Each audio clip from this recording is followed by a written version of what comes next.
Allez hop, à Créteil. Hop, à Créteil.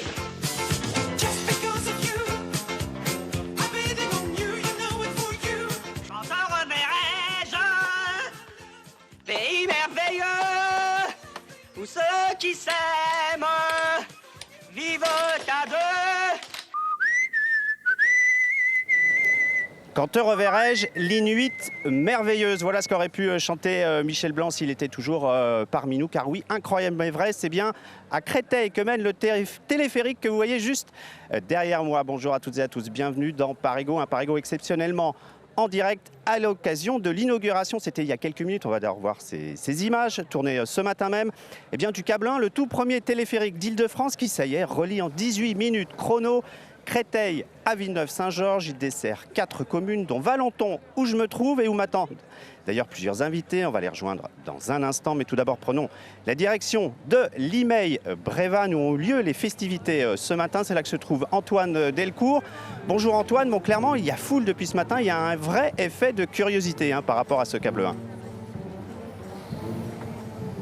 Ouais, exactement. Cette matinée a des allures de grande fête populaire. En musique, vous l'entendez peut-être, avec beaucoup d'animation. Derrière moi, une file d'attente assez impressionnante, parfois au moins 15 minutes pour pouvoir monter dans ces cabines. Alors tous ces spectateurs, ces voyageurs ont voulu voir cette petite révolution, nous disent-ils, de leurs propres yeux pour ce premier jour. Il y a bien sûr des simples curieux, mais aussi des voyageurs qui comptent emprunter ce téléphérique tous les jours pour pouvoir gagner du temps. Alors, quelles sont les impressions? Est-ce que c'est pratique ou pas? Je vous propose de vous retrouver dans quelques instants pour le savoir. Et j'ai bien sûr pris mon pass Navigo. Ah ben voilà, c'est super ça, Antoine. Allez, c'est le moment de vous présenter mes invités. Bonjour Valérie Pécresse, vous êtes présidente de la région Île-de-France. Françoise Lecouf, vous êtes maire de l'Imeil Brévannes, et Arnaud Bertrand, vous êtes président de l'association Plus de Train, une association d'usagers de la région. Alors Valérie Pécresse, je commence par vous. Est-ce que franchement, quand vous avez pris les rênes de la région en 2004, vous pensiez un jour inaugurer un téléphérique dans la région? Alors en 2016, quand je suis devenue présidente de la région, les élus du Val-de-Marne étaient venus me voir pour me proposer ce projet. Et malheureusement, à l'époque, les finances manquaient. Et donc, il y avait beaucoup de gens qui me disaient « mais c'est un rêve, il ne faut pas le faire, ça ne servira à rien, c'est complètement fou ». Et puis, ce projet, on y a cru, moi j'y ai cru. On l'a sauvé plusieurs fois, parce qu'il y a eu évidemment les fameux recours en justice. Vous savez, il y a eu des tas de petits cailloux. On en parlera tout à l'heure, il y a eu beaucoup de réticences. Beaucoup de résistance, de réticence. Et puis surtout, personne n'y croyait, il fallait y croire. Mais les élus y croyaient, j'y ai cru. Et aujourd'hui, je vais vous dire, Bertrand, je suis émue. Parce que c'est 10 ans de travail des équipes. Île-de-France Mobilité a cornaqué tous les travaux. La région a financé la moitié du projet. Donc vraiment, c'est un très très grand moment. Et de voir les yeux des habitants qui brillent. Oui, il y a énormément de monde dans l'ensemble des stations. Tout à l'heure, il y avait une file d'attente incroyable du côté de Créteil également, qui a pourtant le métro, mais qui est venu voir ce téléphérique. Françoise Lecoufle, pour vous, ça change tout vraiment pour vos habitants, ce téléphérique? Ça a l'air de rien comme ça, mais c'est une vraie mobilité supplémentaire. Alors c'est une vraie mobilité supplémentaire. Ça a été imaginé au départ pour l'Imeil Brévannes et ça atteint complètement son objectif puisque les 3 stations en fait centrales de ce câble sont directement à disposition des Brévannais. Et ça permet de désenclaver des quartiers qui avant étaient un peu coincés quand même. Ça désenclave complètement. On a une magnifique opération d'aménagement, le parc des entrepreneurs, et ça met un point sur la carte d'Île-de-France Mobilité montrant que l'Imeil Brévannes existe, que l'Imeil Brévannes est accessible, qu'on peut se transporter jusqu'à l'Imeil Brévannes. Et puis c'est des gains de temps assez considérables quand même, parce qu'on parle de désenclavant, parce qu'avant il y avait un bus évidemment qui permettait d'aller vers Créteil, mais là ça peut être jusqu'à 20 ou 30 minutes de gagner par déplacement, c'est considérable. Largement, c'est largement ça. C'est-à-dire que là, en 5 minutes de la première station l'Imeil Brévannes à Créteil, c'est 5 minutes. Si vous voulez faire la même chose en voiture, c'est 20 minutes, mais ça peut être une demi-heure aussi. Et si vous voulez aller rejoindre le RER A de Boissy-Saint-Léger, c'est aussi déjà 20 minutes. Voilà, donc ça réduit énormément les temps de transport. Et c'est un transport 100% écologique. Allez, il est temps d'en voir un petit peu plus et de connaître un peu plus en détail cette nouvelle ligne. C'est une présentation signée Isabelle Dupont. Après 3 ans de travaux, le voilà en piste. Le câble 1, novateur à plus d'un titre. 5 stations pour 4,5 km de trajet font de ce téléphérique le plus long existant en milieu urbain. Au milieu des tours et au-dessus du bitume, ces cabines doivent transporter 11 000 voyageurs quotidiens. Elles vont surtout simplifier les déplacements dans cette zone où les autres modes de transport n'étaient pas adaptés. Pour enjamber le faisceau ferroviaire très important où passe le RER, le train, le TGV, la route départementale, ou pour enjamber la forêt, le câble nous est apparu la solution la plus pratique, la plus rapide. Le téléphérique permet de relier en 18 minutes Villeneuve-Saint-Georges à la station Créteil-Pointe-du-Lac sur la ligne 8 du métro. Un nouveau mode de transport, inédit aussi pour les personnels de conduite. Ils sont allés se former dans les Alpes, à la station de Samoin, où le même téléphérique est en service. Maintenance, sécurité, procédures d'urgence, bien différentes de celles du métro. Moi, c'est pas quelque chose dont j'ai l'habitude. Je viens du ferroviaire, où j'étais aiguilleur du rail. On retrouve quand même des similitudes dans tout ce qui est système de sécurité, mais c'est quand même vraiment c'est un autre monde. Chacune des 105 cabines peut accueillir 10 passagers maximum, uniquement des places assises. En heure de pointe, l'intervalle entre les cabines sera de 30 secondes. Au prix de 2 € le trajet simple, les usagers franciliens peuvent donc goûter au plaisir d'un voyage en hauteur. Arnaud Bertrand, vous y croyez, vous, à ce mode de transport quand on connaît les flux qui sont les nôtres en Ile-de-France ? Écoutez, on y croit parce que quand même c'est un moyen qui va débiter, c'est-à-dire que je crois qu'il y a une nacelle qui va partir toutes les 20-25 secondes avec 10 places à chaque fois, donc ça fait quand même l'équivalent. Mais justement, que 10 places. Que 10 places assises, ce qui veut dire que ça sera quand même assez confortable, parce qu'une fois qu'on est dedans, on est assis. Ce qu'on espère, c'est qu'en heure de pointe, ça ne va pas être victime de son succès. Mais il faut reconnaître que l'un des avantages, c'est que de 6h du matin jusqu'à à peu près minuit, ça c'est quasiment les horaires du métro, en fait. Voilà, on a tout le temps un débit qui est très bon, une correspondance à Créteil qui est très rapide. Et donc voilà, c'est vrai que pour ces territoires, on le voit, il y a beaucoup de succès, vous l'avez dit, et c'est vrai, on voit des gens avec le sourire qui l'attendent, il y a de la curiosité, et puis sans doute le fait de se dire, enfin, on va avoir un moyen de transport qui va au-dessus des routes. Et donc le bus qui était dans le bouchon à 8h du matin, ça sera du passé, en tout cas pour tous ceux qui auront... Et puis en plus, c'est plus écologique. Mais alors, il y a quelques inconvénients.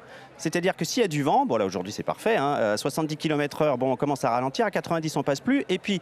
Comme à la montagne, il y a des semaines de fermeture d'entretien du téléphérique. Alors à la montagne, ça gêne personne. C'est vrai qu'ici, je crois qu'il doit fermer 10 jours par an. Donc oui, ça sera au mois d'août. Bon, il y a des RER qui ferment bien plus longtemps que ça. Donc d'une certaine façon, c'est pas le... Voilà, si c'est bien calé au moment où il y a moins de monde, ça ira. Il y a le risque de rester, on va se le dire, un quart d'heure ou 20 minutes bloqué dans une nacelle, ça arrive.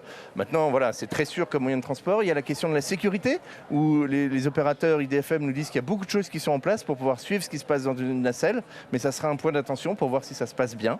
Mais voilà, c'est vrai que c'est quand même sans doute quelque chose qui sera assez convivial d'ailleurs, parce qu'on est l'un face à l'autre. Voilà. On l'espère. En tout cas, Françoise Lecouve, j'aimerais qu'on revienne sur la genèse quand même de ce projet assez fou. C'est votre prédécesseur, Joseph Rossignol, qui est parti en vacances en Roumanie au milieu des années 2000, qui a vu un téléphérique, qui s'est dit « ça, c'est exactement ce qu'il faut pour ma ville ». Mais c'est une idée qu'il a eue, oui, à ce moment-là. Donc c'est resté une idée pendant très longtemps. Et il a fallu un certain nombre d'années. Oui, c'était un long chemin quand même, voilà. près de 20 ans. Voilà, on en a parlé tout à l'heure. Ça a été un long chemin, ça a été d'abord porté par le département, ensuite c'est arrivé à la région. Et en fait, c'est un magnifique projet collectif de tout le monde, puisque tout le monde s'est engagé sur le téléphérique.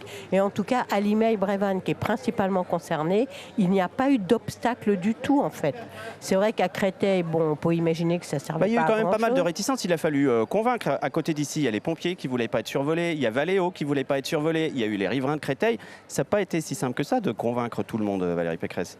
Non, ça n'a pas été si simple. Mais vraiment, moi, je voudrais revenir sur les 11 000 voyageurs dont la vie va complètement changer. Avec un 11 000 voyageurs quotidiens. 11 000 voyageurs par jour avec un transport 100% accessible. On a vu des mamans avec des poussettes, on a vu du métro. Des jeunes étudiants en fauteuil roulant, on a vu un cycliste avec son vélo. Tout ça peut monter dans le téléphérique.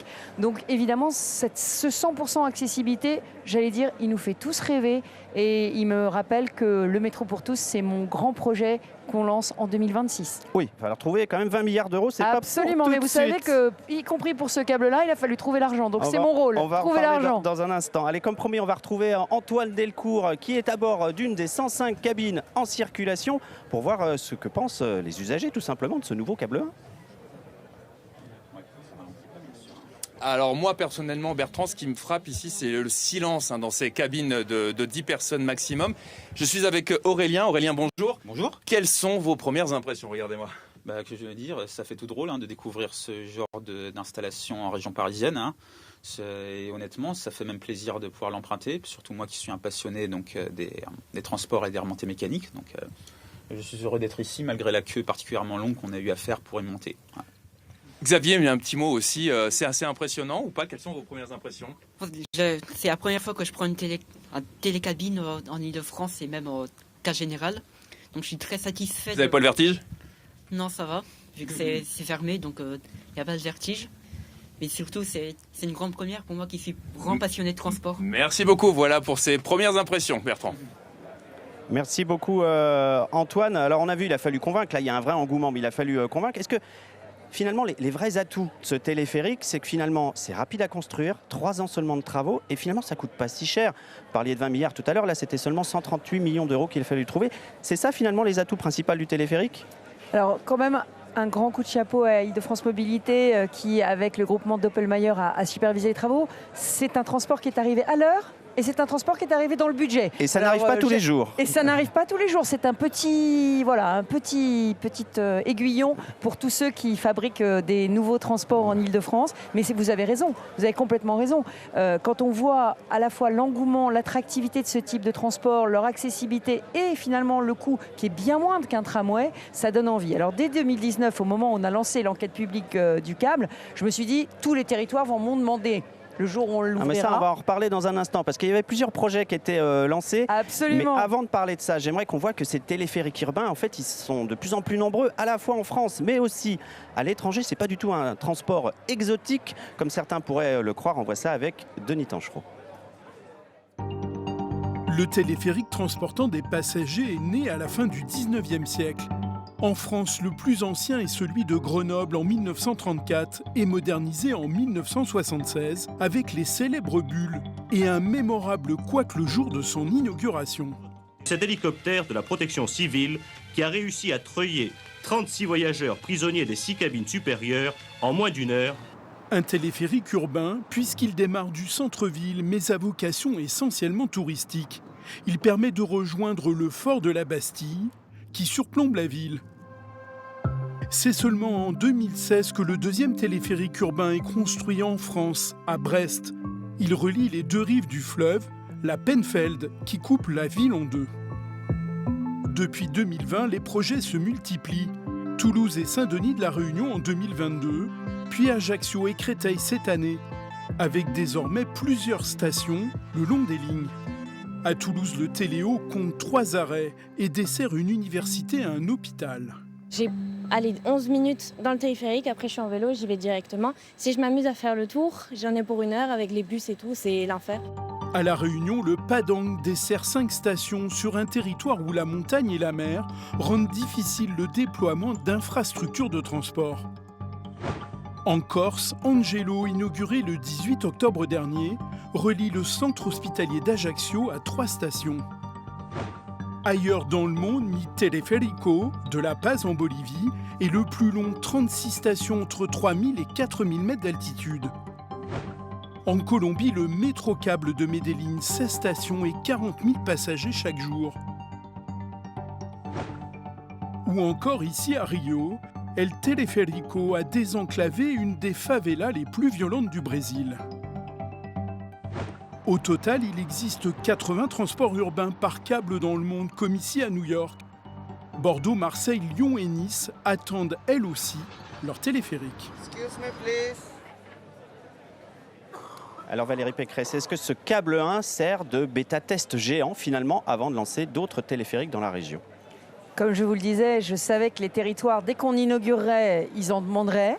Donc j'ai lancé un appel à manifestation d'intérêt. J'ai eu 12 projets de câbles. Alors à la Défense pour passer le boulevard circulaire, à Roissy, à Saclay. Mais ça correspond au projet qui avait déjà étudié en 2017. On va voir la carte. À l'époque, il y avait 13 projets, dont ce câble 1. Cela. Mais que deviennent-ils donc tous ces projets? Alors le problème, c'est que les 12 autres projets, on a fait l'étude et aujourd'hui on a des difficultés techniques et surtout une absence de rentabilité socio-économique de la plupart d'entre eux. Le seul qui a passé la rampe de la rentabilité socio-économique, c'est le câble Vélizy-Pont-de-Sèvres pour relier le centre commercial de Vélizy 2 jusqu'aux stations de métro, aux futures stations de métro. Le maire de Vélizy est très intéressé, mais du côté de Sèvres, on ne veut pas de survol. Absolument. Alors le sujet aujourd'hui, c'est que évidemment ce projet va rencontrer, j'imagine, les mêmes réticences que nous avons eues à Créteil et à Limeil lors des études. Donc nous allons lancer les études techniques de faisabilité de ce C2 peut-être. Je ne peux pas encore aujourd'hui garantir que les études seront conclusives. Il va falloir vaincre effectivement les réticences des territoires qui sont survolés, comme toujours en zone urbaine. Mais justement, c'est la plus grande difficulté. Poser la question à votre voisine, quel message vous porteriez à ces élus qui aujourd'hui se disent non, on ne veut pas de ça chez nous?